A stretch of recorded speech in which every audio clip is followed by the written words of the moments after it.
दोस्तों, जब से प्राइम मिनिस्टर ने कम से कम 1 साल तक गोल्ड न खरीदने की अपील की है, तब से लोगों में आशंका बनी हुई है। तो आइए इन आशंकाओं का समाधान करते हैं और समझते हैं कि इसके पीछे कोई आर्थिक कारण है या फिर कोई और बात है। भारत दुनिया में गोल्ड का दूसरा सबसे बड़ा कंज्यूमर है, लेकिन हम अपना लगभग सारा गोल्ड बाहर से इंपोर्ट करते हैं। जब हम गोल्ड खरीदते हैं तो हमें उसकी पेमेंट US डॉलर में करनी होती है। इससे हमारे देश का जो डॉलर रिजर्व है वो कम होता है। इस वक्त वेस्ट एशिया यानी मिडिल ईस्ट में चल रहे कन्फ्लिक्ट्स की वजह से क्रूड ऑयल बहुत महंगा हो गया है। गवर्नमेंट चाहती है कि जो डॉलर्स हम गोल्ड पर खर्च कर रहे हैं उन्हें बचाकर तेल और ज़रूरी चीज़ों के लिए रखा जाए।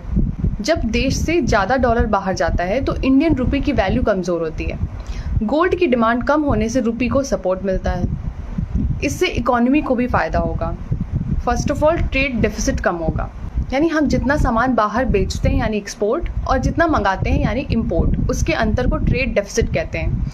इंडिया का gold import bill financial year 2025-26 में रिकॉर्ड $72 बिलियन तक पहुंच गया है। अगर लोग गोल्ड कम खरीदेंगे तो ये डेफिसिट कम होगा और इकोनॉमी मजबूत होगी। गोल्ड एक डेड एसेट की तरह होता है। अगर वो घर की तिजोरी में पड़ा है, अगर वही पैसा लोग बैंक्स या स्टॉक्स में लगाएंगे तो वो देश के विकास यानी इंफ्रास्ट्रक्चर और बिजनेस में काम आएगा, जिससे GDP बढ़ती है। इंडिया में गोल्ड की माइनिंग बहुत कम होती है, इसीलिए हम कई देशों से गोल्ड मंगाते हैं, जैसे कि स्विट्ज़रलैंड, जहाँ से लगभग 40% गोल्ड आता है। सेकेंड इज़ UAE, जो कि हमारा दूसरा सबसे बड़ा सोर्स है।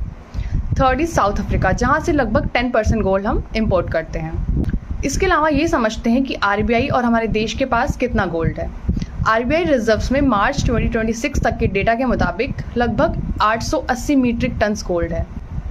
हमारी टोटल फॉरेन एक्सचेंज रिजर्व्स में गोल्ड का हिस्सा अब बढ़कर लगभग 16.7% हो गया है। फाइनेंशियल ईयर 2025-26 में गोल्ड की कीमतों में भारी उछाल आया है। इसी वजह से भले ही हमने क्वांटिटी थोड़ी कम मंगाई हो, लेकिन हमारा खर्चा यानी इंपोर्ट बिल पिछले साल के मुकाबले 24% बढ़ गया है। प्राइम मिनिस्टर की ये अपील ऑस्टेरिटी मेजर्स का हिस्सा है, ताकि ग्लोबल क्राइसिस के वक्त देश की अर्थव्यवस्था पर बोझ न पड़े।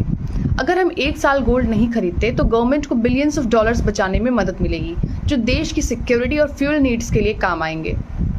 लेकिन यहाँ ये भी समझना ज़रूरी है कि किसी भी बड़े इकोनॉमिक फैसले के 2 पहलू होते हैं। अगर एक तरफ देश की इकोनॉमी को मैक्रो लेवल पर फ़ायदा हो रहा है, तो दूसरी तरफ माइक्रो लेवल पर एक पूरी इंडस्ट्री और उससे जुड़े लोगों पर इसका असर पड़ता है।